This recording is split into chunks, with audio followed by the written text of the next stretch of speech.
It'd be pretty rough to do a YouTube or a Facebook Live thing. That'd be a pain in the ass. Get too many people. I know. I don't know, maybe we should do that. Maybe we should jump over to Facebook Live. Yeah, we could do that too. That's fine. Yeah. Don't really want to get sidetracked. I wouldn't do it on Facebook then.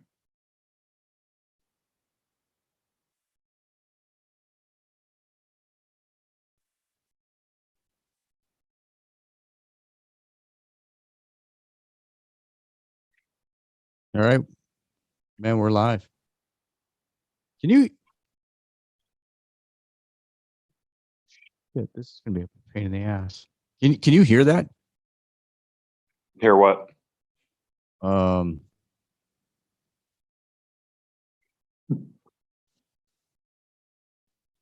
hearing the I'm hearing the audio through YouTube like plain as day.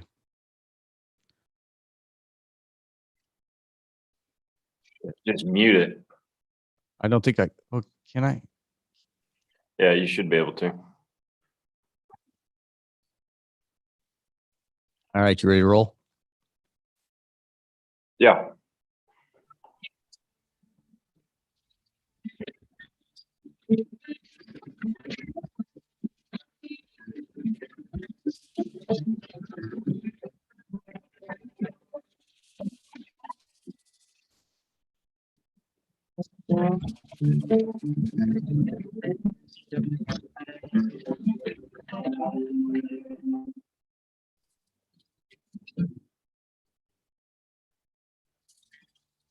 Hey, what's going on, everybody? Welcome to this week's episode of the Stick Bow Chronicles, brought to you by Black Widow Bows. What's going on, Blake? What's up, buddy? Oh, nice shirt you got there, man. Yeah. Got my Kafara shirt on. I was on Instagram Live waiting for you, and I was like, "Yeah, me and Blake are going to do a podcast here pretty quick." And somebody's like, "You found Blake?" Who said that? My dad said he commented on it, but he didn't think he connected the dots that it was him. Oh, really? Yeah, I don't know names unless he's on there like Blake's dad. I wouldn't have caught it. Just Barry D Hunter. So go follow Pops. He has 0 pictures on his Instagram. It's a good follow. Yeah. What was he? Is he running only fans page? I wish my inheritance might be a little higher. That's funny. No, he just does it to keep up with us, and he listens to Aaron, that knucklehead, and all them. So it's really the only reason he's got it. I gotta tell a story on Aaron. I mean, knowing him like at the level we do, a little more personal level, and you talk about a guy that just gives all the time. Like, so I don't know what the common, how people think of him, but man, the guy gives his shirt off his back. Yesterday, my wife and I are going out to dinner, and all of a sudden I hear something on my phone. I butt dialed him. I'm like, "Oh, hey, what's going on? Sorry about that." He's like, "Yeah, no problem." I said, "Hey, while I got you on the phone, will you share the Compton's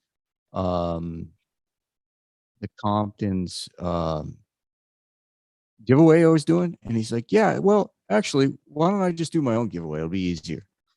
So right there, he donates a sawtooth shelter and runs it on his page right then. I mean, just boom. Yeah, half the time he does stuff like that, and the other half the time he doesn't answer. well, I said, this is the way to do it because I got you right here doing it right now. He's like, "Yeah, I know." Hey, don't hang up.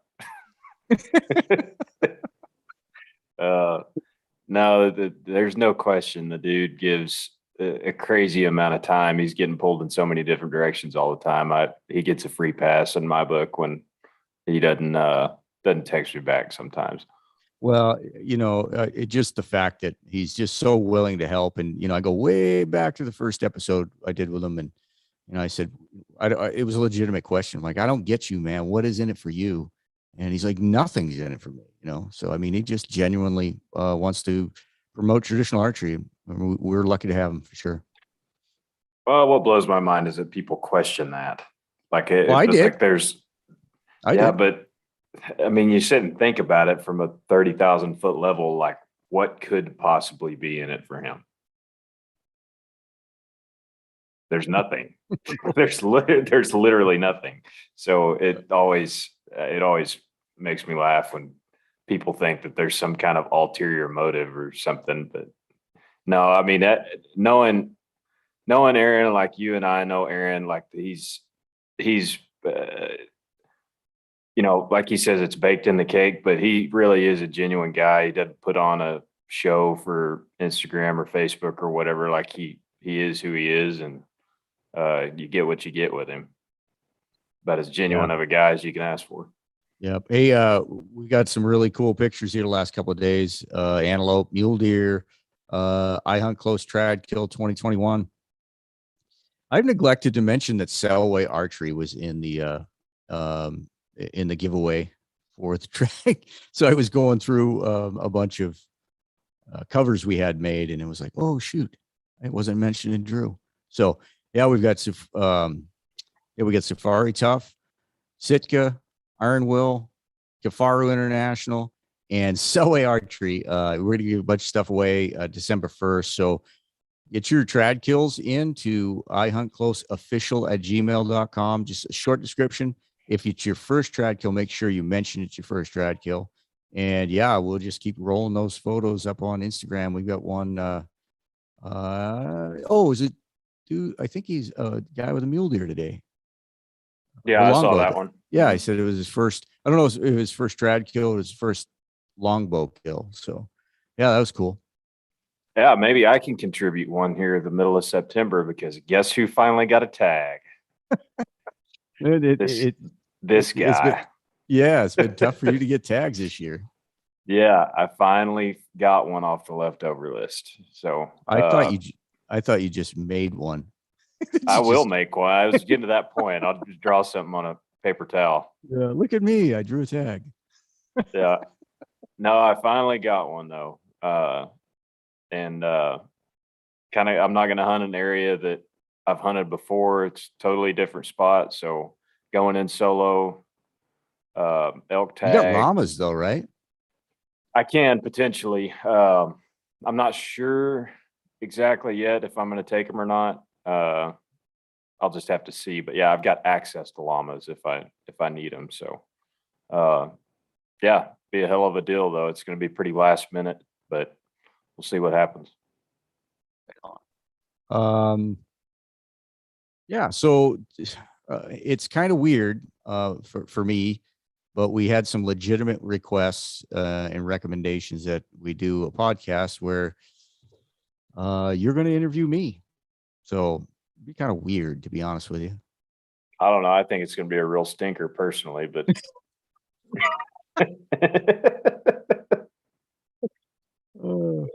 Can I say F you? I was gonna, if we're gonna interview me, I might just we have to make this an explicit content podcast, because if we're gonna talk about me, I'm probably gonna drop the F bomb. that wouldn't be the first time. No, You just but I make usually yourself sound like an angel when you edit. well, dude, it's because I gotta edit, so I don't drop the F bomb because I gotta edit. But you and Aaron, just like you make it a sport to see who can drop it the most. And I'm up here at 3:30 in the morning trying to friggin' edit it all out. You left the thing in where I was talking about Aaron's watch. Oh, did I really? Yeah. I think I botched the last. Well, you know what? I didn't edit the last it hasn't come out yet. It comes out September 1st. The next empty quiver, I was just like, I'm done. Load it and go. I left that in about. See, sometimes I get confused with the files. I'll edit one, and then I grab when I go, because it takes me like 3 rounds to edit it because I run it through the levelator, and then I've done it before. I'll grab the unedited one, and that's the one I load. So maybe that's what's happened. It was pretty damn funny. So as long as people could plug their kids' ears in time, it was pretty funny. Anyway, All right. so let's Well, go wait a ahead minute. and roll into the episode. You Yeah, want to thank the sponsors? yeah. Big thanks to sponsors: Kafara International, the Footage Shaft, Selway Archery, Backwoods Grind Coffee Company, which I just grabbed 2 bags, and that's going to go to hunting camp with me because my buddy's bringing his coffee press. So we'll be drinking that juice. That's some good stuff. That's And of fancy. course, yes, I know. Wicked fancy. I'm fancy. And of course, Black Widow bows. Yep. There you go. So can I, if you're gonna grill me, can I get a beer? Yeah, go ahead. Watch this. I got service. I got room service.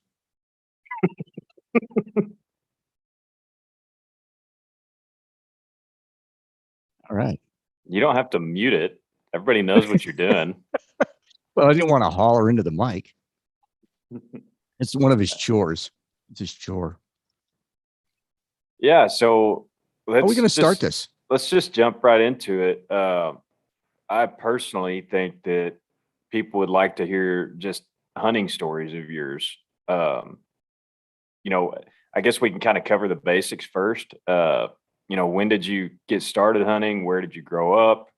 Uh, how did you get into a stick bow? Just kind of the, you know, generic questions to start off, because you made a good point that there's new listeners all the time who aren't familiar with your backstory or my backstory or Aaron's backstory for that matter. If it's somebody who hadn't seen his stuff before, which is probably few and far between, but uh, kind of get my point. So Yeah. yeah, just start off at the basics. You know, um, most people can tell I've got a twinge of a New England accent. And I grew up in a really cool place. When people think of Massachusetts, you think of cities and all that stuff, but it was really, I don't want to, it's rural. So like my neighborhood was pretty rural. I had, I don't know, square miles of woods to roam, it was a rolling oak woods, and it was really, really cool. I miss being in New England in the fall. Uh, But when I grew up, man, there was no deer, zero. I never saw a freaking deer. Um, but I spent all of my time in the woods, and part of it, honestly, I never told this part. Like, um, I had kind of a jacked up home life, right? So I did want to be in the woods, but it was kind of like a kind of a retreat for me. So I spent all of my time in the woods, and just roaming around. And that was, that's, you're talking early 80s. So, Fred Bear and was still around, and Bowhunter, was it Bowhunter Warehouse magazine, or their catalog, and Bowhunter magazine. And I don't know why I was bitten with the archery bug, because I didn't know anybody that bowhunted. I didn't even know anybody that hunted. But I had a little squirrel call, one of those things you tap on, a little rubber thing, Uh-huh. and you tap on it, and holy smokes, I used to call gray squirrels in, and shoot, they'd come running across my feet. And, yeah, I just spent all of my time in the woods. And I remember specifically, I mean, one of those, you have photographic memories. I remember being on a skid road back there, and I heard a horse. A horse had gone by, and then knowing now what I didn't know then, I could have got somebody killed, because I just kind of hid in the brush and let the horse go by. And just remember going, man, can you imagine being in the mountains on horses? So like later on in my life, I really, had the opportunity to play that out. But yeah, I did a little bird hunting. We had grouse and rabbits and stuff, and roam around with the 410. But man, I always wanted to bow hunt. I remember my mom saying that the only reason I passed sixth grade reading was because all I read was Bow Hunter magazine.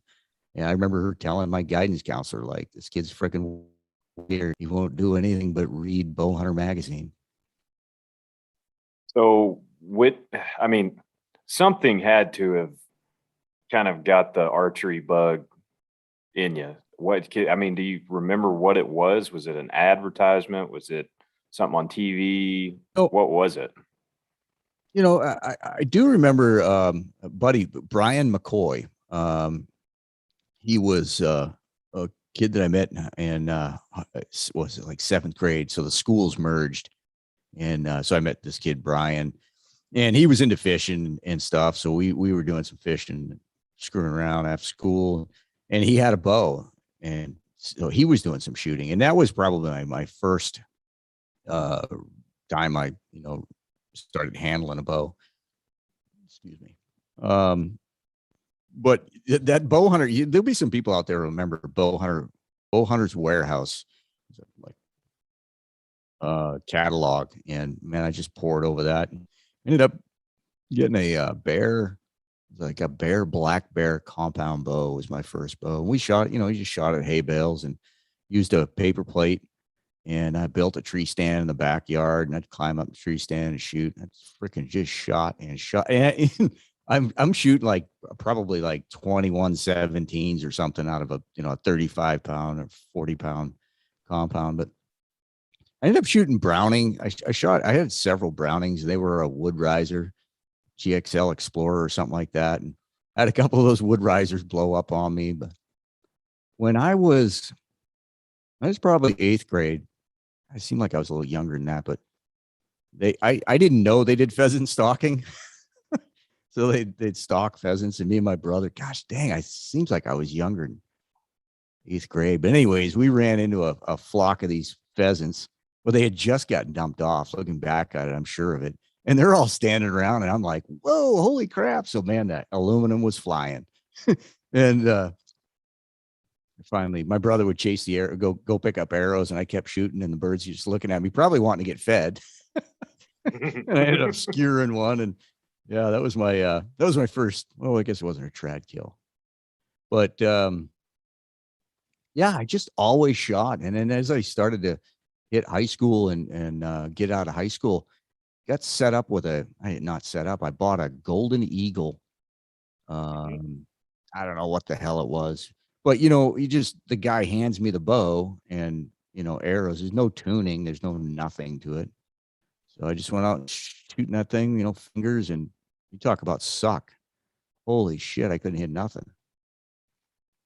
But as life would have it,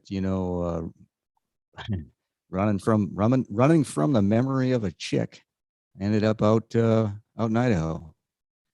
A longtime girlfriend, and she dumped me, and I was like, man, I'm out of here. So I ended up going to a guide school in the Frank Church. I remember sitting at the table and talking to my mom because I was paying a bulk of the bills in the house.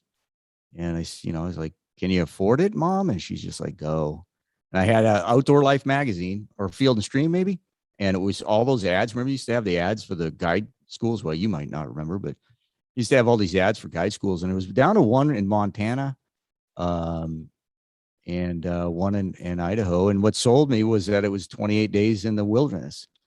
So I called them up and put a deposit down. And August 4th of 1989, man, plane landed in the Frank Church and Chamberlain Airstrip. And that was the start of my frigging adventure, man. I'll tell you. take a Massachusetts kid and land him into the Frank Church. I was just, my eyes were saucers.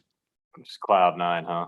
Oh, yeah, man. And now I'm going to be packing on horses and learning. That's pretty much what it was learning horsemanship. And I've said before, people hear me say it on the podcast. Like I've been very fortunate. I've been blessed to do some really cool stuff in my life and in hunting. You're talking in the hunting arena. But my claim to fame is not what I've done, but who I've learned from. And that was the start of meeting some of the best damn people. I had a good work ethic. I really did. I was turning wrenches when I was 17, plumbing.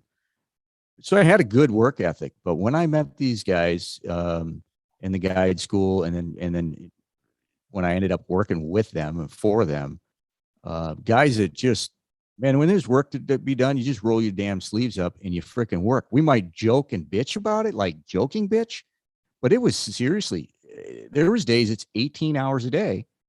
And it sucked ass, but we had fun doing it, you know.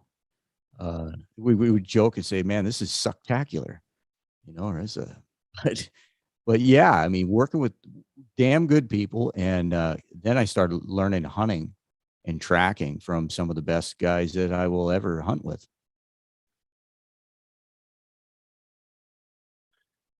So after you went to the guide school, did you break out guiding in the Frank Church? Well, so it's a 28-day course, and season started September 15th. They would do at that time when it was really cranking. The outfit's defunct now, but you know, they do like a June, July, August classes. So going into August, they would always hire all the classes. They would hire the best out of the class, and then all of the other outfits would hire from that guide school. So they'd be at the end of the class, you're almost guaranteed a job. You know, somebody'd fly in, another outfit would fly a plane in and pick the guy up or gal up, and you know, away they went. So they offered me a job, you know, what, August 28th or something. Season starting September 15th. So you go right from the school, and man, you're packing feed, you're clearing trail, you know, all that stuff. And I mean, there's elk right on the trail. I mean, this isn't rocket science. They hear the horse, you know, hoofs on the trail, and they think they're other elk. You know, there's bulls bugling at the horses and stuff. It was insane. Um, Have times changed since then? oh my gosh, you know it. You know, the shame of it is, one of the shames is that airstrip would be nonstop as the season approached, you know, like September 12th. It would be nonstop planes all day long, dropping people off, be it out of staters or in staters, and people would be camping on the airstrip. Some people would be bringing horses all the way around in, you know, it's a couple day ride to get in there. Um, but the amount of people, the amount of recreation, the amount of hunting opportunity, and we're just talking one airstrip. This is just my little world here. I mean, there's within 5 miles of the airstrip, man, there's tons of people. You know, and some of our camps are like 21 miles, 18 miles, stuff like that. So, I mean, there was plenty of room to get out and stretch your elbows. But yeah, it was insane. And of course, you're hunting with rifles. That was the season. It still is September 15th. It's a rifle. It's a Really? general hunt. Yeah, yeah. Huh. There's lots of places in Idaho, I think, still. I know the Frank Church. Yeah, I know that still is. But that first year, you know, I'm so green. I still like super thick. Oh, I got to back up. I got a funny story. So during the guide school, it was so 1989. It was Idaho's centennial as a state. There's a centennial celebration, and I don't know if it was part of that, but it was like clean up the wilderness week or day or something like that. There was a big to do. They're going to fly in all of the high end, you know, top brass, the Forest Service, TV crews are coming in. They're going to do this big production. So we went around for a couple weeks, quote unquote, cleaning up the wilderness. Well, what we were doing, you know, like I'm clueless to the politics, but what we're doing is just, you know, picking up miles of old telegraph wire from the old fire lookouts, you know, old fire camps, old lookouts and stuff. We were just cleaning up, you know, old cans because everybody used to just, you know, you'd have a little dump and you threw all the cans. So we had, I don't know, 4, 5, 6 head, I don't know, 6 or 8 head of stock loaded with, you know, garbage that just, we're not like talking fresh garbage. We're talking stuff that's been there for decades, you know, all these old cans and stuff. So for whatever reason, they chose me to lead the pack string. I mean, I'm green. I've been in there for like 3 weeks. They chose me to lead this pack string up on the airstrip in front of all the TV cameras and with all of the top Forest Service brass, right? I didn't understand the magnitude of this until years later when they were talking about it. And, you know, they were explaining to me why it was so funny. Because I ride up with the string and everybody's standing there and they got the cameras rolling. And of course, this reporter says, wow, boy, that looks like a lot of stuff. Where'd you get it? I said, well, it's mostly Forest Service stuff.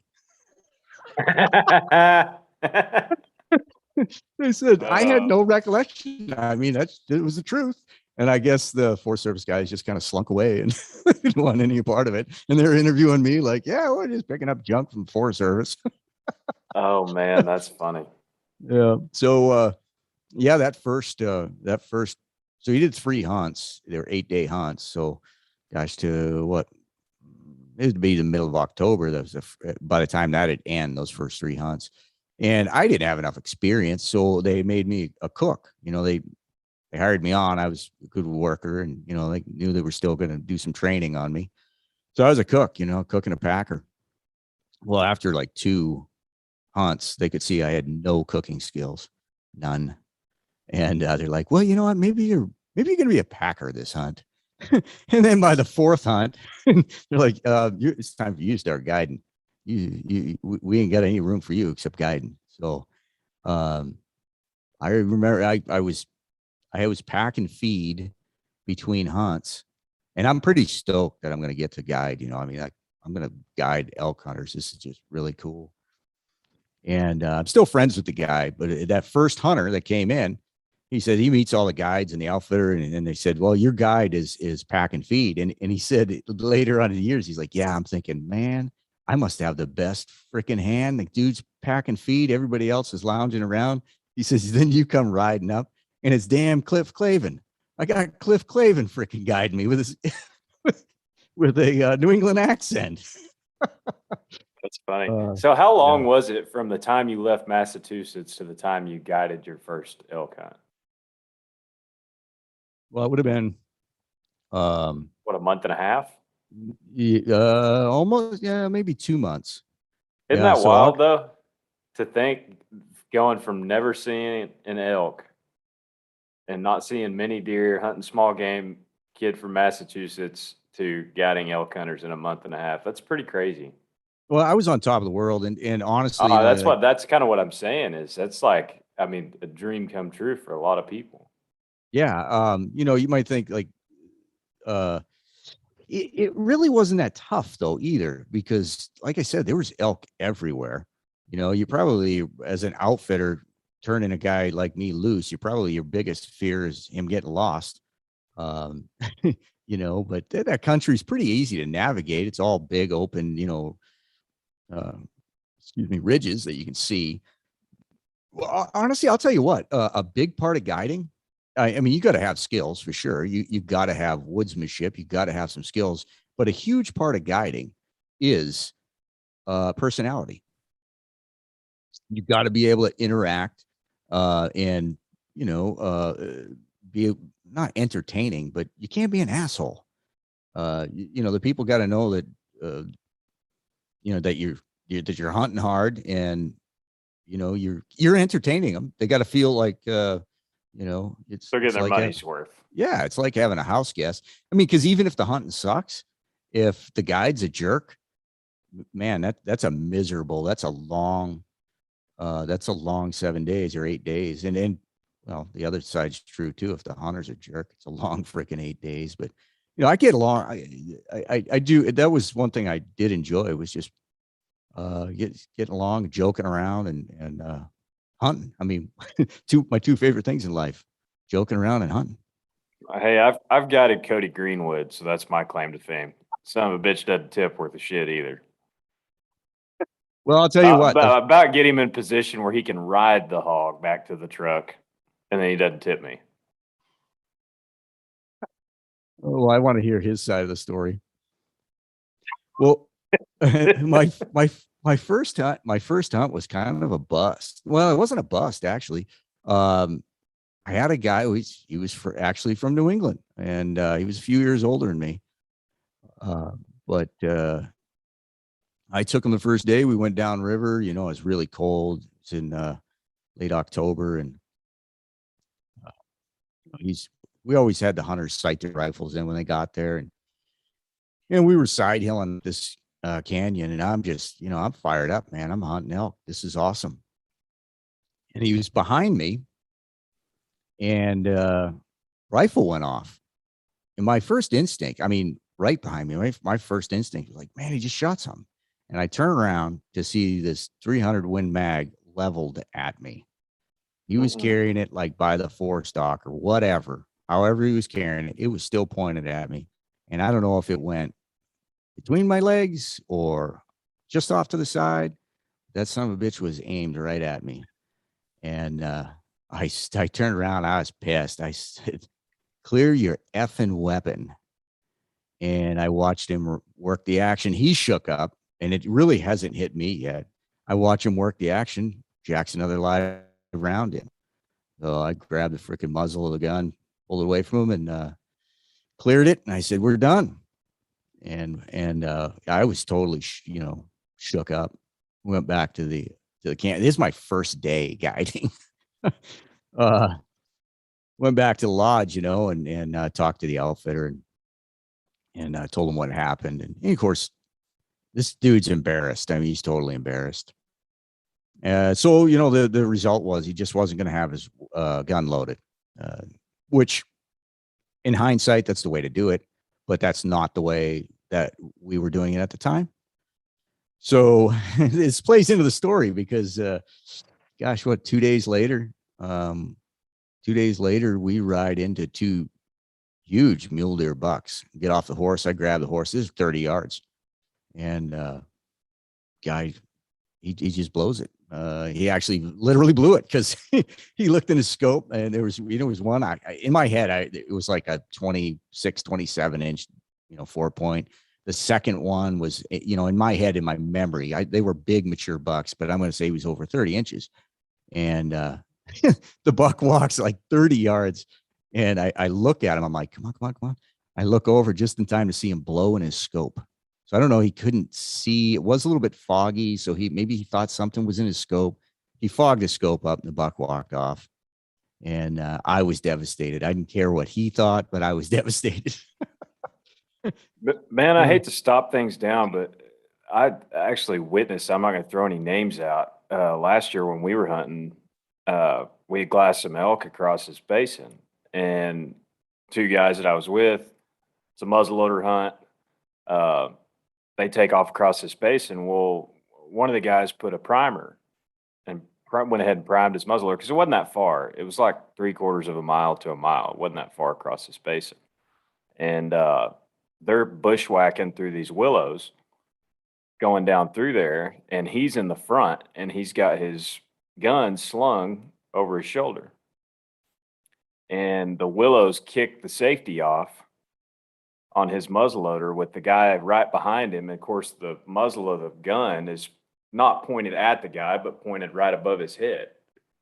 Yeah. And the willows knocked the safety off, and then something hung in his trigger guard. I'm sure willows hung in his trigger guard and fired the gun. And I watched the whole thing happen. And it's just a good, this is not a firearm podcast by any means, but it's just a good reminder. We're all around guns, no matter if we firearm hunt or not. We're all around guns a lot, or most of us are. And just a good reminder for people, because I've seen a couple accidents or near misses, I guess, in my life.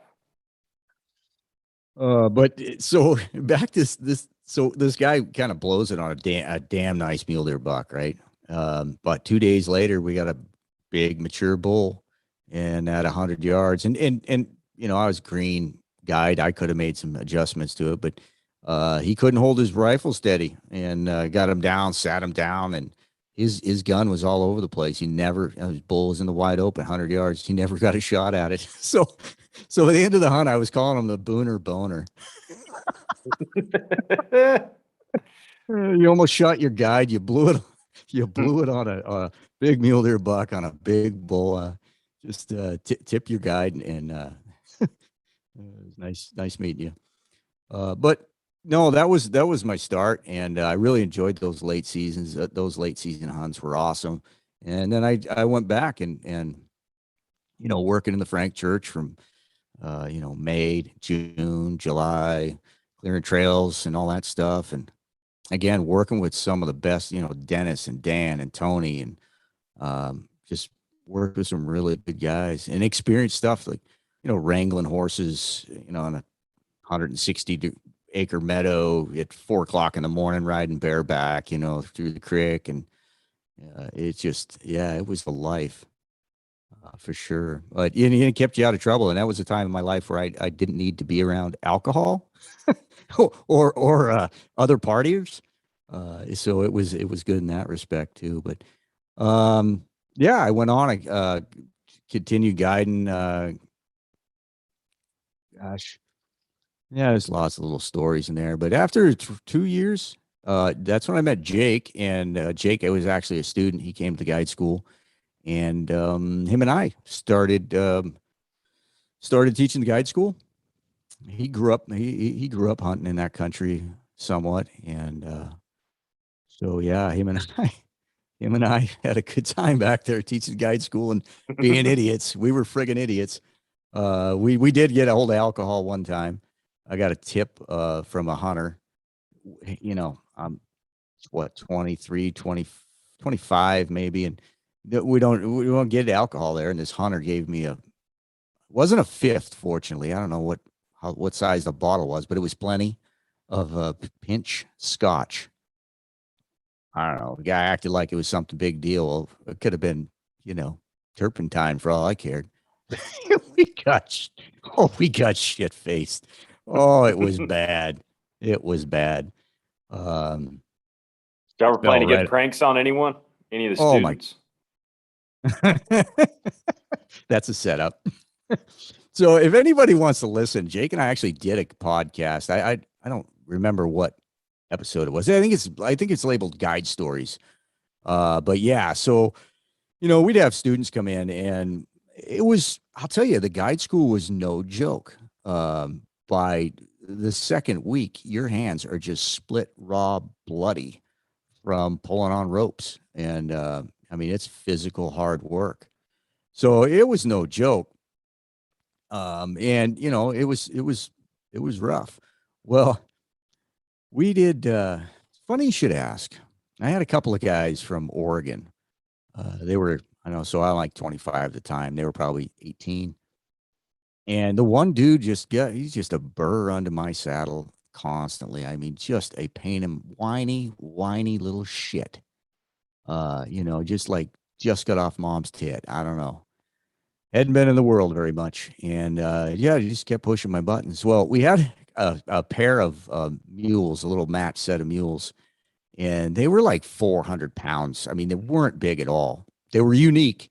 They were served a purpose. They were old. Gosh, they were in mid 20s, and they were cantankerous. Well, when you trim their feet, we never shot any mules back there. The terrain wasn't that rocky. We never shod mules, but we'd have to trim them. And when you trimmed Jesse and Wanda's feet, you had to be confident. And you had to be quick because they weren't going to stand very, very long. So at the time, we had a TV crew from Boise, and they were doing a documentary on the school. So they were flying in and out during that month, and following the progression of the students. So they were in there this one day, and you get a picture. It's I don't know, like July. It's hotter than hell, and the horse flies and stuff. So nothing really wants to stand. It's dusty. Well, this kid's on my radar, and we were teaching him how to pick up feet and trim feet. So I walked over to Wanda, and I'm telling the students, I'm teaching them how to walk up, run your hand down their hip and reach. It's been years. I'll probably sound like an idiot now, but I was pretty good at it then. I run my hand down the back of her leg and a hind leg, pick it up. I step through, and now for somebody that doesn't know, when you pick it up and you step through, you now have the hoof sitting and basically on your hip, right in your crotch, and that's when you trim them. So I picked her up, stepped through, took the nippers, I don't know, knife, whatever I did, trimmed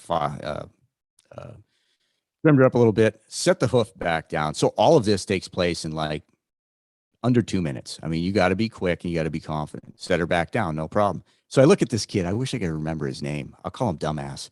I said, "Hey, Dumbass, uh, yeah, you give it a try." Now, granted, the cameras are rolling, and there's probably 15 people standing there, and this kid walks over, reaches in, lifts up the foot, steps through, and Wanda pulls back and kicks him probably 6 times before gravity takes over and spits him out into the dust. And I mean, just and the dust cloud flies and he gets up and he's kind of crying. She didn't kick hard enough to hurt anybody, She just it was like a little rabbit kick, It's like and he gets annoyed. up.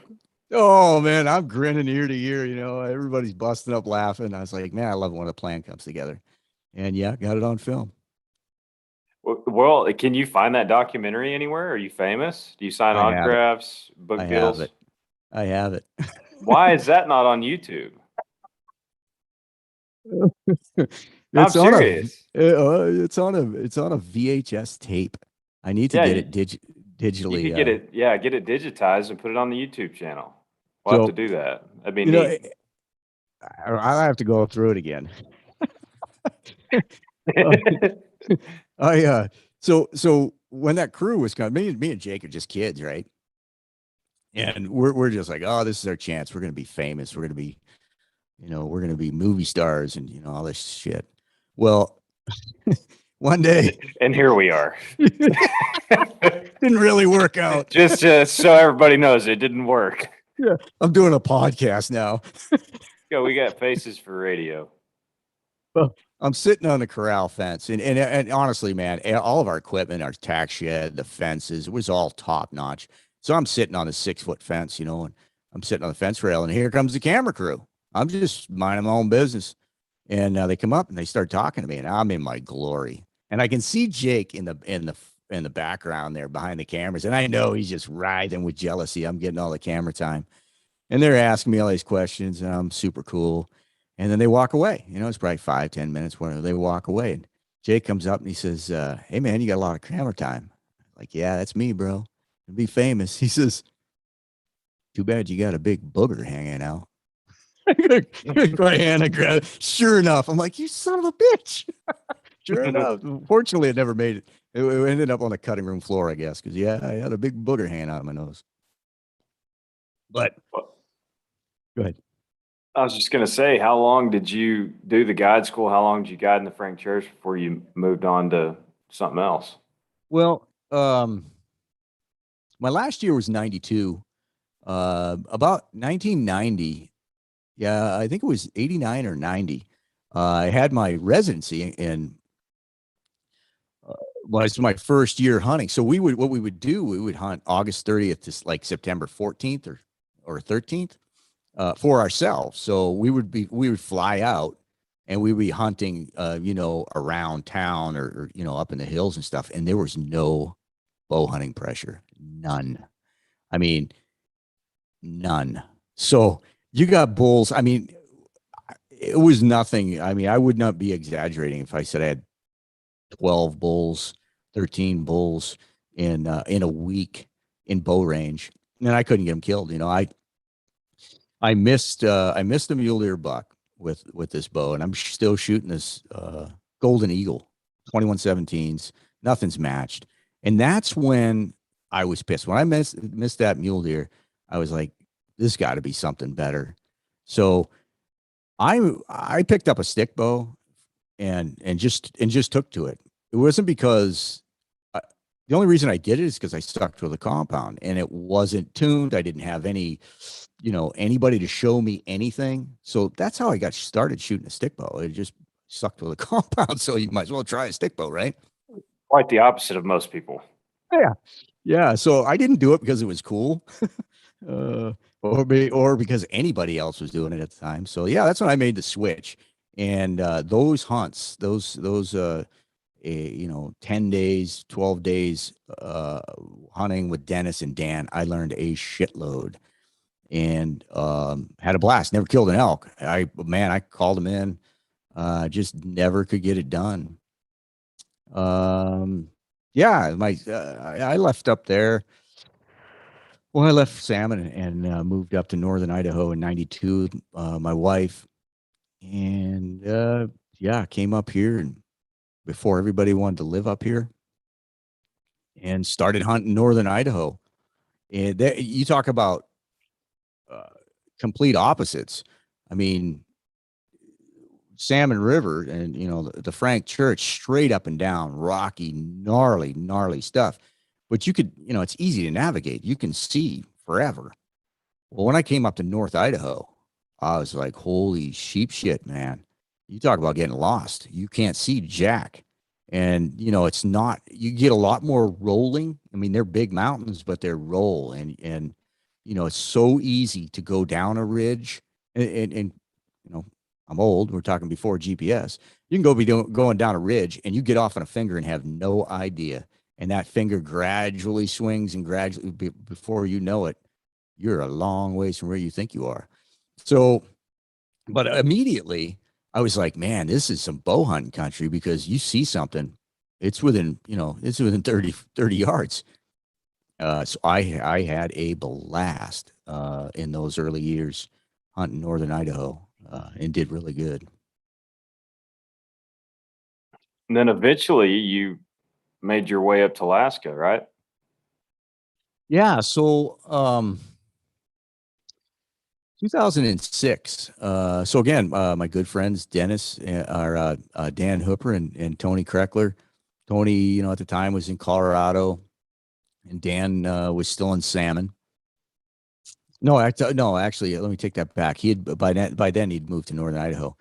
They had gone up. Dan had gone up and helped a local outfitter out of Salmon build a lodge up on Iliamna. In doing so, he met Ray Williams, and that is Iliamna Bruin Adventures. Which, by the way, I don't know if I told you this. Dusty Isik, Toby's brother, is going to hunt with them this year. Oh, that's cool. Oh, it's amazing. Yeah, Toby was telling me, I'm like, time out. I know who he's hunting with. So, yeah. So Dan ends up guiding for Ray and Linda, guiding brown bear hunts, and they start doing archery brown bear. Excuse me, setting up tree stands on the river, and catching these bears when they're fishing. So Dan did it very successfully. He guided Dwight Shue. He guided a whole bunch of well-known bow hunters, and they're killing bears, and they're doing it for years and years. Well, 2006, they also had a spring season where they were rifle hunting. 2006, Tony booked a hunt with them, and I don't remember if Tony asked me or Dan asked me. They said, "Hey, what do you think about coming up and videoing the hunt?" I was like, "Holy smokes! Look out!" Dream Couldn't come believe true, it. right? Yeah, yeah. So I went up 2006, and it was a spring. It was May of 2006. It was absolutely beautiful. I still had tons of snow, and we hunted for 4 days. We were seeing bears, but nothing that we wanted to go after. And we did this one day. We ended up doing this epic journey down the river, and you're on snowshoes and hip boots, and we got up into some high we called it tundra, but it's not really tundra. It's this big high flat, and we sat up there all day. And you're in a t-shirt, you're in snow, getting sunburnt. I mean, it was just in May. It was awesome, and spotted a bear. We went over, got in position, put a stalk on him. They see him. I come up alongside him. I got the video camera rolling, and this pickle, it ends up being 9'6" and just anchored him right Wow. there. Yeah. And then I learned what it was like to pack a brown bear. Then I realized why they really wanted me. I bet the Uh, hide alone on those things is just insane. I think, I want to say, I think we weighed it when we got back. So I don't remember if the skull was in the head. Dan's a whiz, he's a taxidermist. So, Yep, he makes sure. I've seen his taxidermy work on Instagram. He's a phenomenal taxidermist. Oh, yeah, fantastic. So, like he's Edward Scissorhand. Um, So we got her down, got the feet right out of it, and I can't remember if the head was still in the hide, but yeah, we rolled that son of a gun up, and fortunately, Tony was able to get it through the first creek, but yeah, snowshoes. I want to say it weighed, 115 to 120, somewhere in there, Wow. and Just the snow, hide. yeah, and then on snowshoes, um, then we got down to the river and it's 1 or 2 o'clock in the morning. And I remember it's one of my fondest memories in life. Having this, I'm in a swamp. I've got hip boots on, it's probably knee deep, thigh deep, and I can't sit down. I can't take a break. And we couldn't find a boat. And I was bent over with my hands on my thighs, and I just said, find the effing boat. I'm not going no further until we're walking in the right direction. So yeah, that was a great hunt and hit it off with Ray. And again, personalities is a big part of guiding.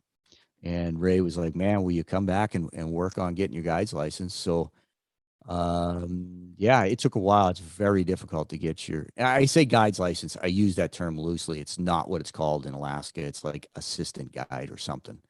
But he said, well, we come up and work on getting that, and it took a while. It's a long drawn out process, but I ended up, yeah, getting my license up there, and I don't know, I guided 4 years, but yeah, again, I kid from Massachusetts, just Guiding brown dreaming bear about, hunts. yeah, archery brown bear. I mean, The ultimate. yeah, it's funny. It's to me, it's the ultimate, but like, when talking to somebody like, yeah, yeah, oh, yeah, I had the opportunity to guide brown bear. And like, oh yeah, that's cool. And in my head, I'm like, if I met me when I was a kid, I'm like, holy shit, you did what? So yeah, I and again, a lot of times you talk about out of your comfort zone, out of your element, and I don't mean fearful. I mean, I'm working with people that are way better than me. I did that in Chamberlain when I was guiding in the Frank Church, and now I'm doing it in Alaska with guys that are way better than me. But just, But those are the kind of people that you want to surround yourself with. I've said that before on here. I try, like when I go on hunts, I try to surround myself. If I'm going to go with somebody, I want to go with somebody that I'm going to learn things from.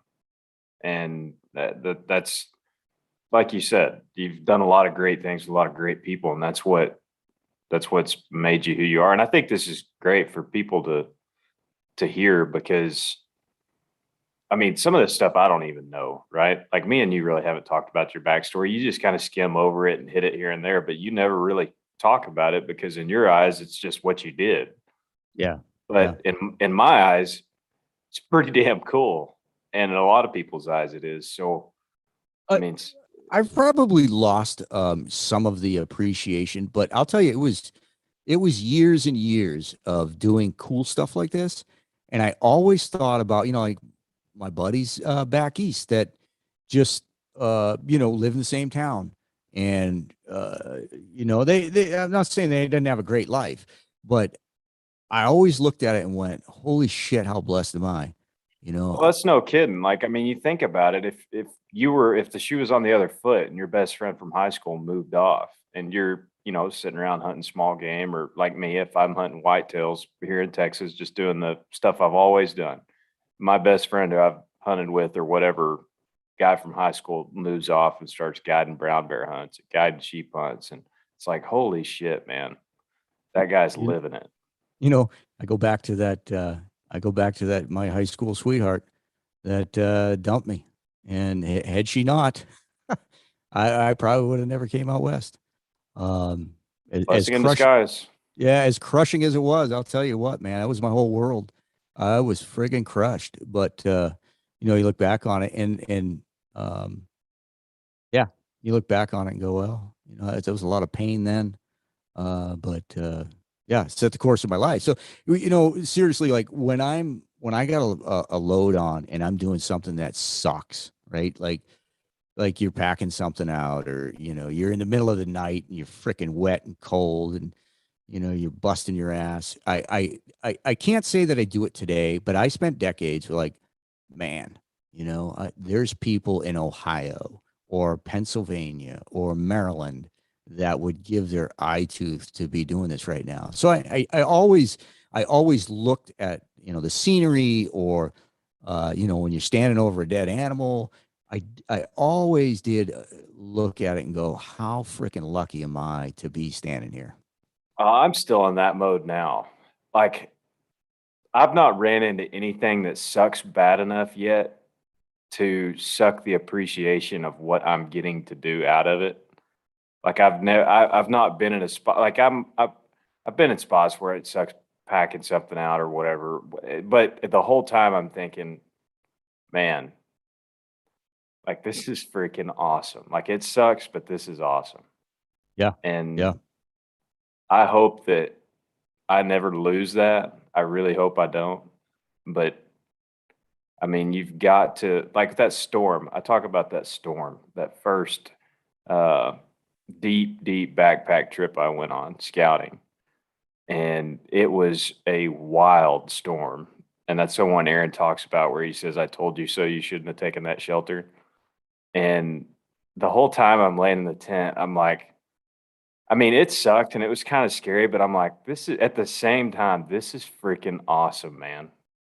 Like this is it's something I wouldn't ever experience otherwise. And I mean, I think back on it now, and it's one of the coolest days I've ever spent on a mountain, or one of the, I wouldn't say one of the coolest. It did suck, but it sticks out like as an experience, I guess is what I'm trying to say. But Yeah, and that's a huge part for me, and I've been fortunate.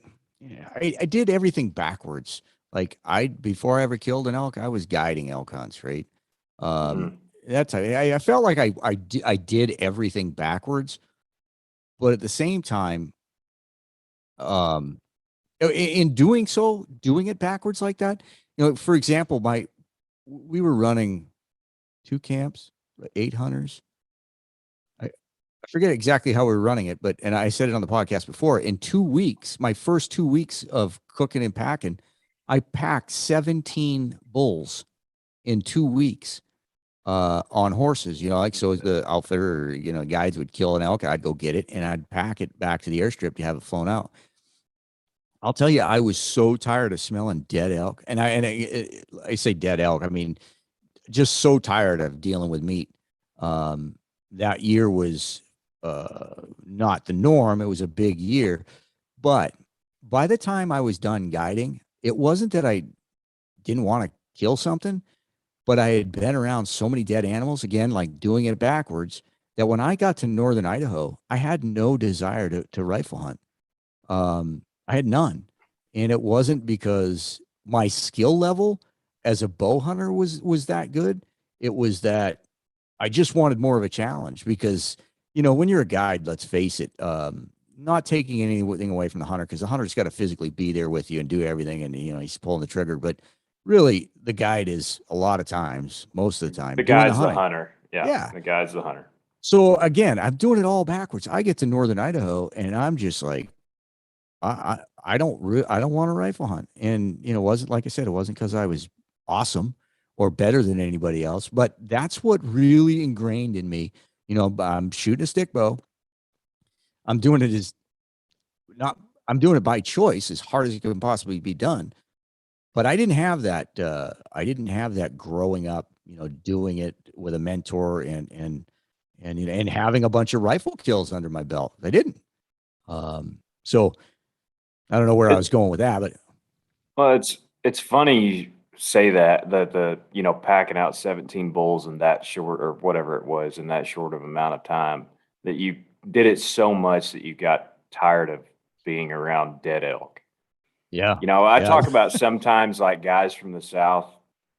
Um, People can poo poo on guys from the South all they want, but guys from the South generally are freaking killing machines for the most part because they get so, and that's not beating my own drum or anything like that. It's just in general because they get so many opportunities to put themselves in the situation of making the shot.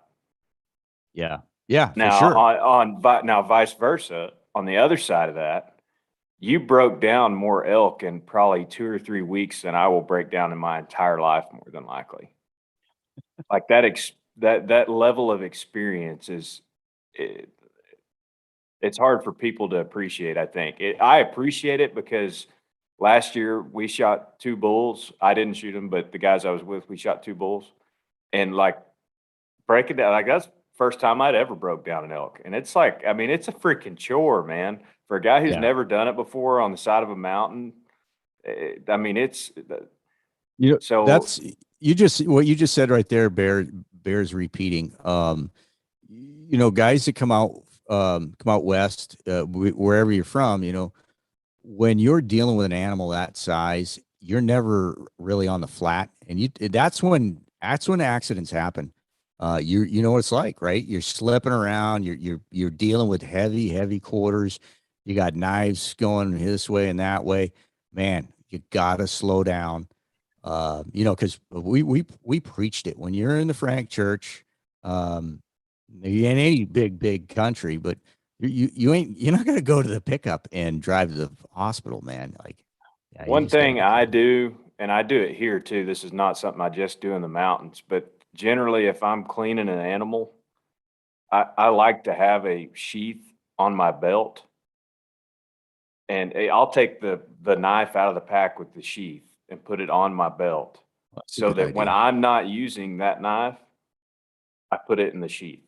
Yeah. It's not, I'm not trying to handle something with a knife in my hand. I've got a nice, easy place to put my knife where it's out of the way. It's still handy, not laying it down on a log where you could fall on it, not trying to turn something with the knife in your hand where you could get on the other side of it because you don't want to set it down.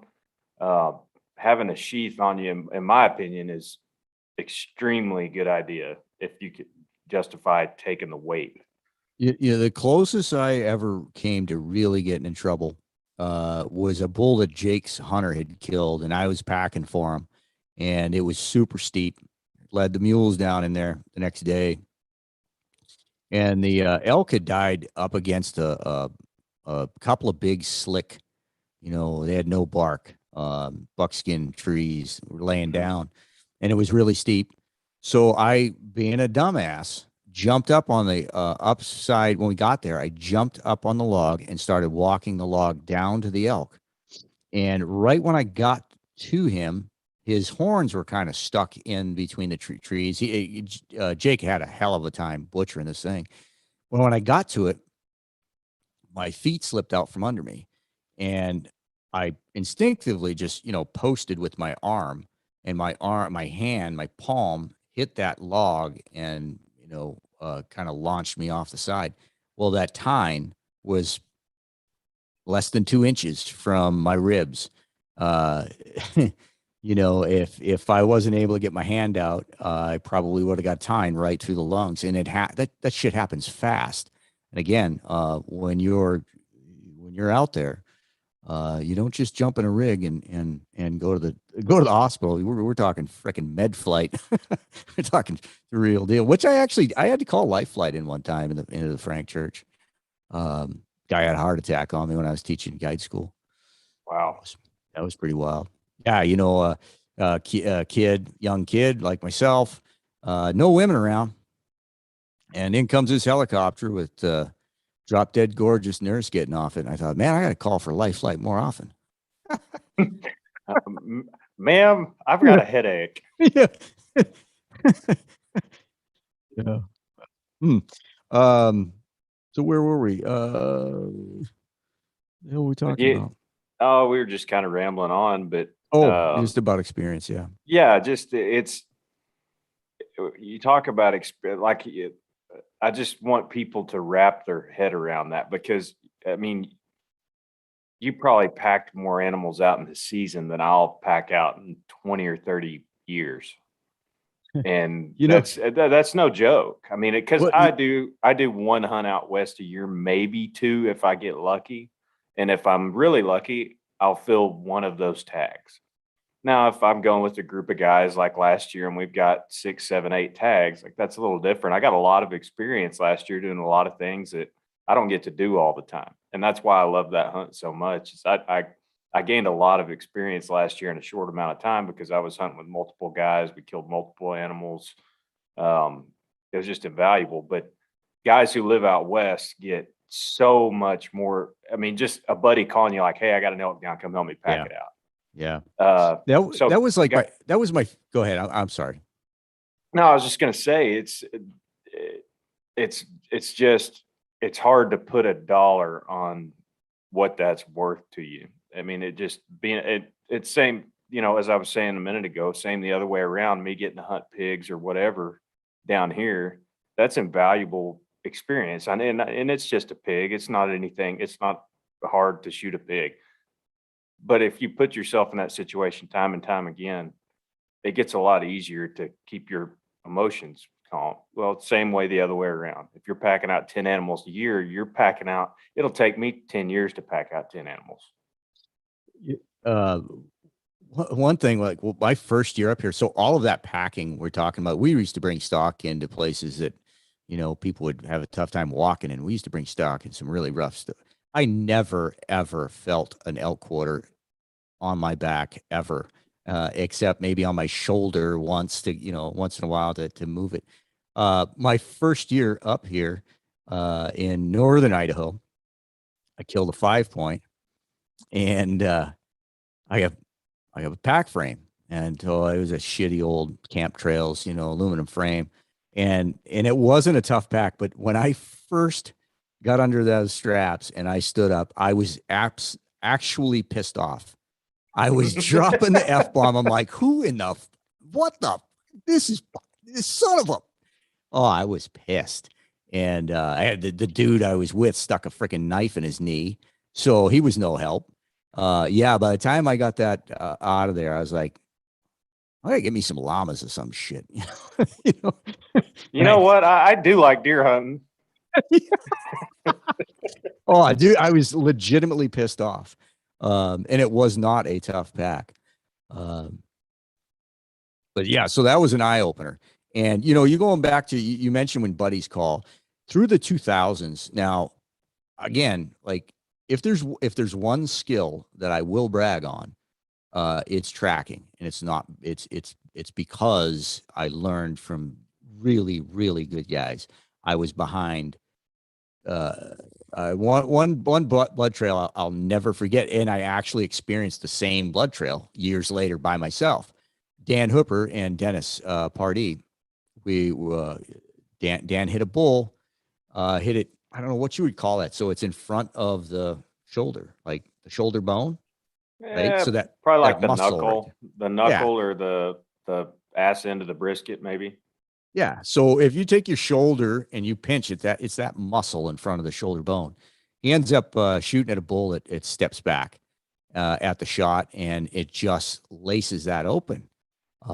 We ended up tracking that thing. I walked behind those guys and put flags up when they told me, and that thing figurated. I mean, it went forever, but it bled out, and that blood trail was amazing. I was stunned when you saw it. It cut no vitals. So if you just took a knife and just cut yourself deep right there, that's all it did. And that's, I just use that as an example. Like, this is the kind of stuff that I was being exposed to by really good guys. So now when I get up to northern Idaho, I've got some pretty good experience under my belt at tracking, and I ended up hooking up working for a guy that was probably the best hunter in northern Idaho, my buddy Jack. And so I got some really good experience, hunting with him. But I would have people call me like, "Hey, man, will you help me hit this bull or hit this deer or whatever?" And I never ever missed an opportunity. Grab your pack frame. It's going to suck. You're helping people. It's going to suck, but it's fun suck, right? And go and blood trail. So I got a lot of exposure through the 2000s, really really honing that skill. And then when you get to Alaska and you get to blood trail of brown bear, you're like, well, this is freaking varsity here. um, the one year, the year before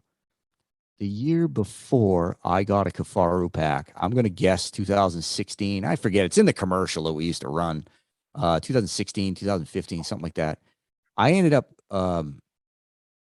what was it, the year I got? One of those years I packed 5 animals in one year. I felt really, really fortunate to be in on that. I had a good year. My buddy had a good year. Yeah, maybe that was the first year that I got a farrow pack. But yeah, getting to pack 5 animals, I mean, that's pretty good, pretty fun. Yeah, no, that's I mean, I crave shit like as much as I love living down here, I really do. I love living down here. I love hunting down here, but man, there's a lot of romance to thinking about moving out west. There really is. Yeah, remember, I get one. I have a couple of deer tags this year, but generally one. I want to back up and talk a little bit about my archery. So, I get a stick bow. It was a bear takedown. Was my first bow, and that thing was awful. It wasn't the really nice bear takedowns. It's like the takedown hunter. It was like their cheapo model. Um, so I had that for a while, and then excuse me, the next bow I got was I love this bow. It's a Damon Howitt. I wish I still had it. Damon Howitt, Super Diablo, and it's 70 pounds. I was shooting 2013s out of that thing. And again, I got nobody's teaching me anything. I have nothing, no clue. Why somebody talked mentioned paper tuning, or I read about it somewhere. I'm like, oh, I got a paper tune. Dude, that thing was ripping sideways like 13 inches. I don't know how I didn't blow that freaking bow up. So I was learning a little bit there, School of Hard Knocks, but it wasn't until I met Pete Weatherford. He's been on the podcast, old timer here in Clark Fork, and he started teaching me about setting a bow up. And yeah, I was like, again, really fortunate to run into him. And so then I started, now this we're talking redneck tuning here, but it was the best we had. It worked for Pete. Pete's killed a pile of freaking animals. But and that's what I did for a lot of years. And that's before it got popular, and now that traditional archery's got popular, and through through me, through this podcast, my eyes have been open to a whole ton of stuff. So, I'm continuing to try to better myself, my shooting and stuff, but I'd never been exposed to the level that like you and everybody else is done forever. Like for the last 10 years, I've never, until 5 years ago, I never heard of any of this stuff. So, Well, it just goes to show you. I mean, all this stuff that we do from I don't know, you name it, all the whatever technical crap. None of it makes two flying shits worth the difference if you're not out in the field and you're not hunting. None of it. yeah. So we can sit and talk about that stuff, and it's they're good things to know. I mean, it's not like they're bad things to know, but if you're not out in the field and you're not hunting and you're not applying those things, it does you absolutely zero good. How many elk did you kill before you ever paper tuned an arrow? Well, it's probably only a few. Probably only a few. I really don't know. I remember exactly where I was when I paper tuned it. And I was like, as at Coeur d'Alene Bowman down the basement of some, I don't know, warehouse or something. And I shot through that paper and whack. I was like, that's supposed to be a bullet hole. What the hell? And then you start thinking, then it starts dawning on me what spine is. And like, holy, Looks like he's threw numchucks through yeah, and they it. both hit. They weren't together when they hit. I got to tell a couple of stories though, going back to the guiding because really we had so much fun, and I can't pick one of them out of the Frank Church. But uh, oh, so before I had my license in Alaska, I was sitting in a tree. So I'd never been in a climber. Do you use climbers? Use climbing stands? I actually have a few times, believe it or not.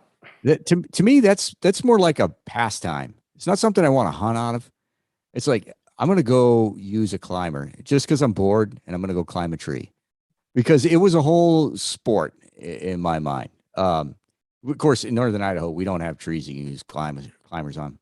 So we typically have two stands set in one tree where the guide and the hunter are.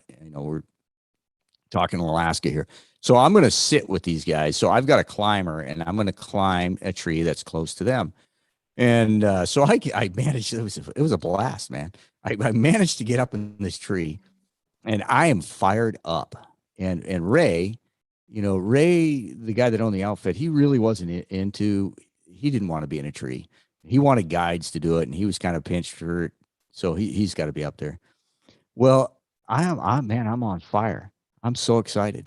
And I look over the river. We've probably been there an hour. I look over at the river and here comes a bear and it's coming right to the stand.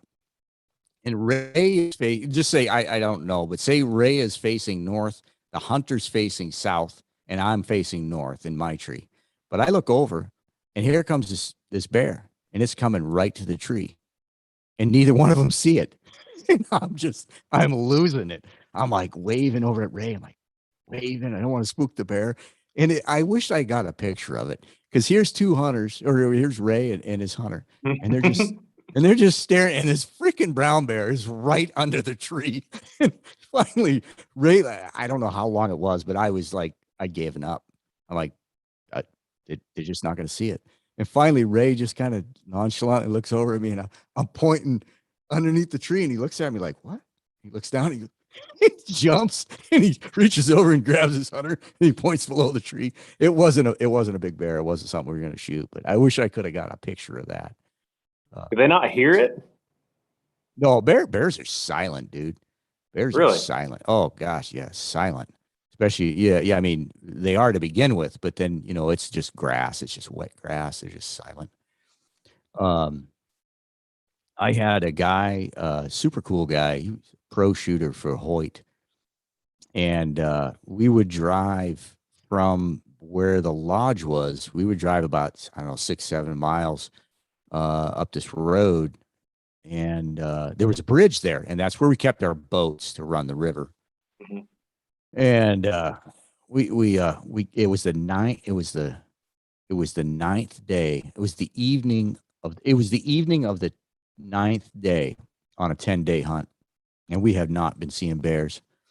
And I had this guy with me, and we walk. So we park, and now we're walking over the boats, and we're on this bridge. And it was an old bridge. They weren't using it. And I see this bear down there, and it wasn't a big bear. It was like 7.5-footer or something, and this guy wants to shoot it. And I'm like, I really didn't want him to shoot it because I wanted to keep hunting. And he's like, no, I'm going to shoot it. So we get to the end. We get to the end of the bridge. Like when I say bridge, I use the term loosely because it's like a footpath wide bridge. We get to the end of it. There's this big boulder. Actually, the boulder, I think, was blocking vehicles from driving on it. So this bear comes up. I get the hunter in position, and he was behind this rock. And the bear comes up, and it's crossing at about 20 yards. And it was the strangest thing to me. And that's just the way they are. Like, if there's a deer or an elk, and you whistle or you do a little cow call or something, they'll stop. I could not stop this bear. Not stop it. And the bear comes up and then hits the trail because it's a bear trail. The bears are actually using this bridge at times. So he turns and he's going to come down this trail. And the hunter's right in front of me behind this rock. And the bear is coming. Now it's head on. And I'm like, hey. He's about, I don't know, maybe 15 yards. I said, hey. Well, the hunter gets up and gets behind me. And I put the rifle up, and I'm hollering. I'm hollering like, "Hey, stop! Oh!" And I'm hollering, trying to get this bear to stop. He's not aggressive. He's gonna walk. He would probably just walk past me. He wants down this trail, but I can't. I can't go anywhere, so I can't let him. I'm not gonna let him walk by me. Not that close. I end up at like 4 yards with his gun leveled on this bear's head, and he finally stops. And all I can think about is, my ass is going to be in a sling if I shoot this thing. They're going to be so mad at me because I'm sure it'd be justified, but the paperwork. So, anyways, it is a total standoff. This bear is just staring at me. He's not aggressive, but I'm like, man, he is too close. And finally, he turns and turns 180 degrees and walks away. And I turn around, and that hunter is like on the other end of the. He's like 40, 50 yards behind me. So I wave him up. I'm like, get up here, get up here. And yeah, so he gets up in front of me again by the rock, and the bear gets out there about 20 yards, and he ends up zipping him and killing him. And he was stoked. And that's just it. You got to know, like, as long as the hunters are happy. I have that problem, especially when I was guiding bears, because I really wanted to shoot big bears. But if it's legal and the hunters are happy, that's the key. And I dropped the ball on that a few times. Oh, that's how you get repeat customers too. Yeah. Yeah, I did. Well, I say I dropped the ball on. I really did. I screwed up one time my last year. I had a guy from New York, and what did bother me about these hunts was we would sometimes get guys that didn't have any experience, and doing a hunt like that, you want somebody that's experienced. So this guy, super cool guy, but typical New Yorker, man, just like 100 miles an hour. He's like Donald Trump, man, just like abrasive and 100 miles an hour. No offense to any New Yorkers, except for the Yankees. Um, it's just, Sorry, Greg. uh, it's just, it's just the way they are. And it's the way New Englanders are. I won't pull myself out of that pool. But anyways, super cool guy. And we get on the first night of the river. I am pumped because we have seen a ton of bears and big bears.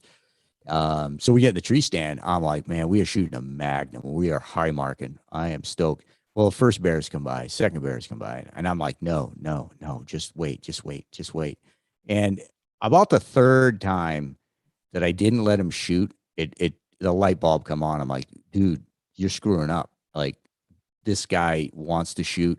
It's legal. Who am I? Right. So I knew the next bear that came was getting it. And that night was just a parade of bears. So we're on the bend of the river, and I can see a couple hundred yards down the river. And yeah, maybe it's 150 yards. But anyways, I can see the head of a bear swimming right up the middle of the river, which was not normal. But I'm like, hey, there's a bear right there. And this bear is swimming up the river, um, all the way up, right up the middle of the river. And he gets out at the bend of the river on the other side of the bush. So he's 40 yards away when he gets out. And I whispered to the guy, I was like, hey, man, I don't know how big this bear is going to be. I have no idea. When he clears the bush, I'll say, shoot if it's a good one. Well, that's senseless because this guy is shooting. As long as it's not a sow with a cub, this guy is shooting. Well, the bear comes out, and I can just see bits and pieces of him, and he shakes, like a dog. And he comes through the brush, and now he's quartering away at 13 yards, and this guy just zips him. Well, I would just assume him keep shooting. That arrow no sooner goes through that bear. He's hanging his bow up and pumping his fist. And I'm like, my eyes are big. I'm like, shoot again, shoot again. But the bear runs right under the stand. And when you shoot a bear, I don't know. I haven't seen a lot of black bears act like this, but they're spinning and roar. He's spinning. He's right under our stand. I mean, he is right under our feet, running, trying to figure out what it was. And so he runs. Now he runs straight away from us into the brush where I can't see him. Well, there's a sow and a cub all night long, about 150 yards behind us. They were fishing.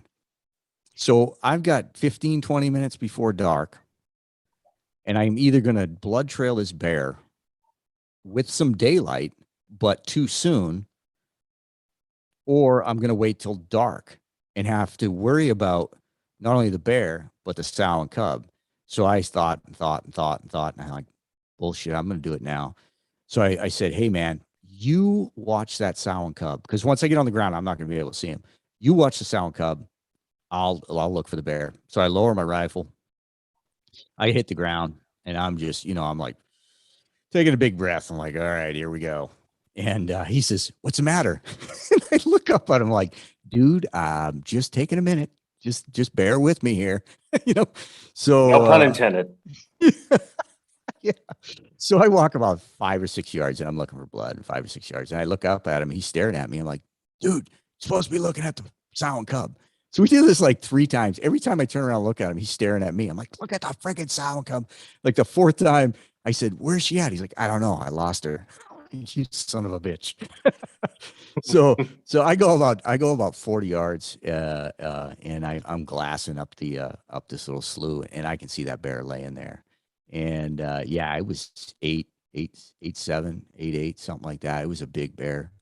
And it was so cool. Now, you get to share in that moment, um, with somebody like, so excited to do something like that. That was a great part about guiding too. You should have turned around and told him, "Hey, if you don't watch that sound cub, I'm going to tie your shoelaces together, and you're damn sure going to watch her then." Oh, so we got down and it just started pouring buckets that night. And, we're waiting for a boat to come get us. And you talk about black, man, it's blacker than black, dark. And you're right on the river with all these bears. And we talked about baseball. We talked really loud about baseball until that boat came and got us. Uh, but yeah, man. Yeah, how nerve wracking is that? Um, it is, but I'll tell you, and I'm speaking personally, like when I would go up there, I'm working with guys that are, I want to say, just fearless, because we're all wired different. And I'm way more high strung. And for me, when I got up there, every year that I would go there, it would take me 3 or 4 days to just unwind a little bit. And the bears ain't out to eat you, right? You just gotta be careful. You gotta respect them. You just gotta be on your toes. But they're not out to eat you. They're not hiding behind a bush looking to eat you. So for me, I just had to unwind a little bit. And by day 4, day 5, really, yeah, you just the worst one was blood trailing. I was on a couple of blood trails, um, uh, where very, very nerve wracking. The first year I was up there, I just had a shitty headlamp. I think I mentioned it on a podcast few weeks ago with Aaron and you. Blood trail with this little piss ass freaking Petzl. But I'll tell you what, the next year I was up there, I had a freaking Surefire that burned some retinas. Uh, but yeah, it was for me just getting to a level of just relax a little bit. I mean, I I not to say that I didn't have bears blowing up, never been charged, nothing like that. But when they blow up and you're 30 yards from them and they, a sow with a cub just blows up, dude, it is freaking primordial. Yeah, it's it's pretty freaking intense. They can make some noises. Yeah, I'm gonna have to talk to you some. I've got quite a few points in Wyoming I need to burn, and a lot of the units that I can draw are grizzly infested type units. Yeah, And well, it makes me nervous. I've never been around them. You hear stories, blah blah blah. It just makes me nervous, to be yeah, totally and honest. yeah, I will say that you're talking about a different creature there. These brown bears, they had fishermen around them in the summer times and stuff. Right. And it wasn't that they weren't dangerous, but you're talking about mountain grizzlies. That is that's a different deal. I don't know why they seem to be a little wired, a little bit different. Um, yeah, I'm no expert. No, no, don't. I'm no expert, but Have you they seen those definitely. electric fences that people pack in? Is I that have, and I is think they that work. total bullshit? I don't know, man. I don't know. I think they. Well, you know I what? it It's would at like least me. make me sleep a little better. Yeah, I was gonna say that's like me packing a pistol. I ain't gonna hit shit, but it's a false sense of security. So if it works, it works. I'd probably take both. I'd probably take like a Glock 20, 10 millimeter and bear spray. Yeah, I mean, I've packed bear spray a couple of times, but What did people up there people up there carry pistols in general for the most part? no. If somebody was gonna carry Or bear a guide protection, it was just gun, lever gun or well, something? yeah, but like the mine, and geologists and stuff, if there was a hired bear uh protection, which happen, which is a job, it's a real job. You fly in and you stand bear watch. I think all those guys use shotguns, with buckshot slugs.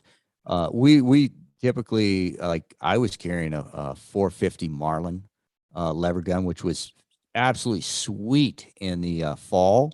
Mm. But in the springtime, it wasn't the right gun. 416, and gosh, what was the other one? Three, not 338, three. Gosh, dang. 375 H&H or Yeah, something. 370. Yep, 375. Yeah. That was a really popular gun. I'll tell you what. I can't imagine that the lever gun is probably with those big bore calibers is probably pretty damn full. I mean, if you're gonna pick something, I would imagine that's probably what it is. Well, you know what I liked about it is the hammer. I felt so confident with my thumb on that hammer that I never uh, gun safety. I mean, you can jump on me all you want. I didn't have the crossbolt safety on when I was on the ground and doing something. I had that crossbolt safety off, and I had my thumb on the hammer.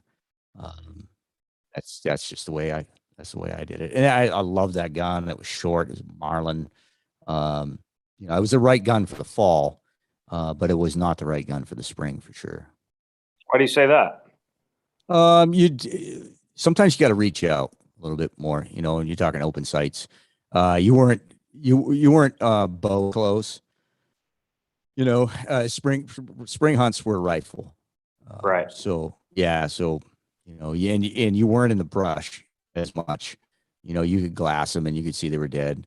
Um, I got stories. I don't want to go on and on and on, but we stood over a carcass one time for just, gosh, dang, how many?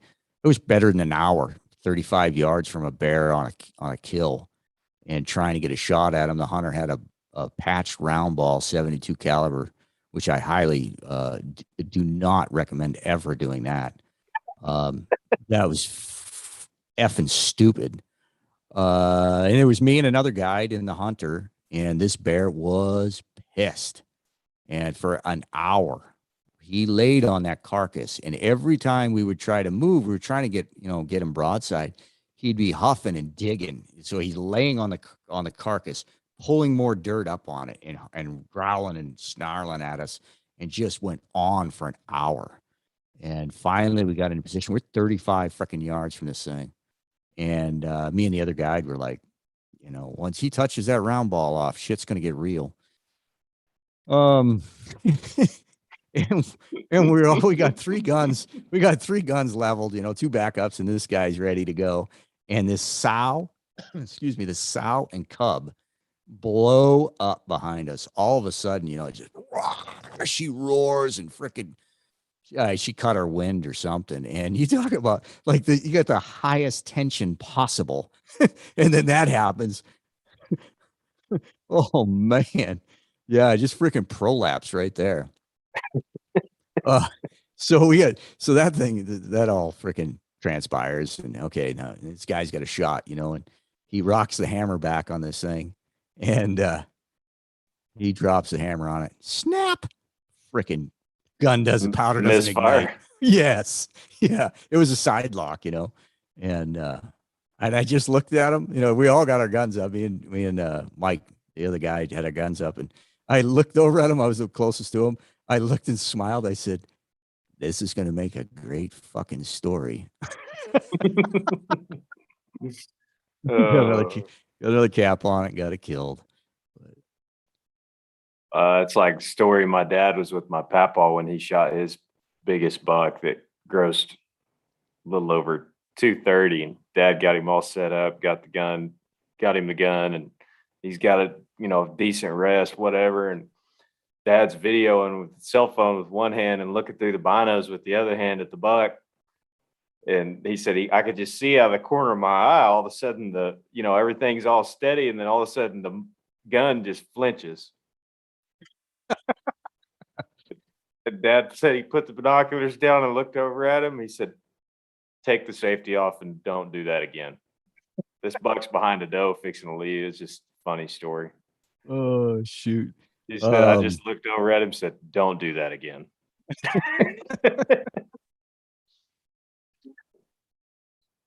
yeah, So, it's been a wild ride, and like I said, I've done my whole life backwards.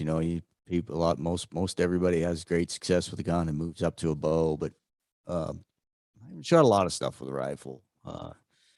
Just did it all with a bow. Um, and yeah. you think that was because you were around so many rifle hunters? Oh, I know it. Yeah. And again, it wasn't anything like I was better than anybody. It just literally was. I was sick of messing with dead animals. Um, Just I just, hunting for a different reason. yeah, yeah. Yeah. Nothing So wrong with either one. I guess what it was is I got my fill of killing in. I just wasn't doing the killing, right? And I just wanted to bow hunt. And it's not that I had anything against rifle hunting. It was just me personally. I just wanted to bow hunt. Um, yeah, I got Well, I so think, go ahead. no, you go ahead. Well, anybody listening, like I got a million freaking stories and some pretty funny ones. But if you go back, I wished I had looked and seen what numbered episodes they were. But Jake and I did I think 2 episodes like in the same month, talking about guide stories and our hunts together because we've done a ton of shit. Um, I don't yeah, think people realize that about you though. And that's kind of why we wanted to do this in the first place is I don't think people realize because you never talk about it. You're not a beat your own drum kind of guy. And you've done a lot of stuff and it's pretty cool. yeah, and like it is like it's just what I've done. It's not. It's kind of weird. I once I get rolling, I can tell stories. But we did have some people reach out and say, "Well, we want to hear what's Rob's story." Well, it is I don't know, just a freaking knucklehead that got to do a bunch of cool shit. I don't know. Had a jacked up childhood and freaking run away from a chick and ended up out in Idaho and did some cool shit. I don't know. There you go. There you go. Who's up next on the guest list? I don't know. Well, man, I think this has actually been really, really good. We kind of just we didn't uh pre-plan this really or anything. We just kind of went off the cuff and I think it worked out pretty good. Yeah. Yeah. Fun telling stories, man. Fun telling stories. And I'm fixing to go make some more stories here. Yeah. Fixing to go make some more stories. Yeah. Like here, just go back to what I was saying, like not appreciating what I do. I do think that I've gotten to the point where I don't appreciate it because here I'm taking off on what everybody else would say is some epic hunt. And to me, I'm just loading my shit up and going again. So I do think I got to the point where I don't appreciate it anymore. Yeah, it's not, I mean, I don't think it's any fault of yours or anybody else's. It's just you get used to it or whatever. But I mean, yeah, so you're leaving to go elk Uh, hunting when? yeah. In a few days. And I might be back early. Okay. Yeah. Yeah. I'm just going to go get after it and we'll see what happens. We'll see what happens. It's always, that's one thing. Like the way I look at things and the way I approach things, I'll always have stories and they're all generally true. There's my version and there's Jake's version.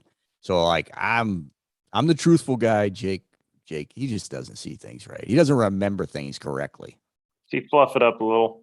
Oh man, like he's always like making me to be the clown. I'm no clown, bro. I don't know. Have you heard Aaron's Javelina story? With me? Yeah. Yeah, well, okay. So maybe I was a clown that day. We always go back. Jake and I always go back and forth. We'll tell a story. I'm like, what version you want? You want the real version or you want Jake's version? Hey, he didn't post. I don't think they ever posted it, but we were at American Bowman doing the best. We came up and one of the targets was a javelina target, and David DeAustin's filming, and Aaron says, "Here, y'all want to see my Raw Patuto impersonation?" It was, and I said, he said, I hope I don't make him mad. It was funny as hell. It's pretty tough to make me mad. That's one thing about honestly, like I can laugh at myself. And I think that's super important. Like you don't take It yourself really too is. serious. You don't take yourself too serious. Like um I will say that, I have done a really ton of cool shit.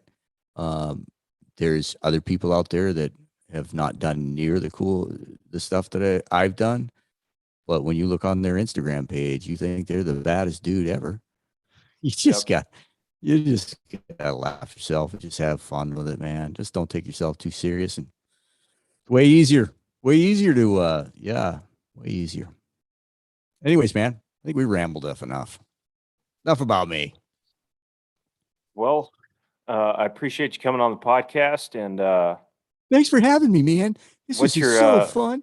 what's your Instagram handle, man? Plug yourself. Where can people Uh, find you? at at Rad Lab. At Rad Lab. I got the Rad Lab. Oh, all right, dude.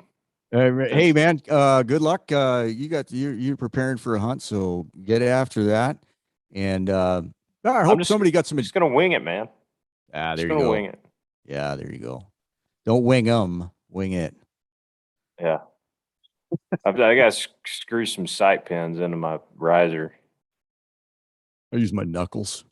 Yeah. 150 yards, bro. 150, 150. I use my knuckles. buck 50. Right on, dude. All right. See ya. Roger out. Cool, man. Yeah, I thought that was good. Yeah, I don't even have to edit it. No, I thought that went really well, honestly. We were live the whole time.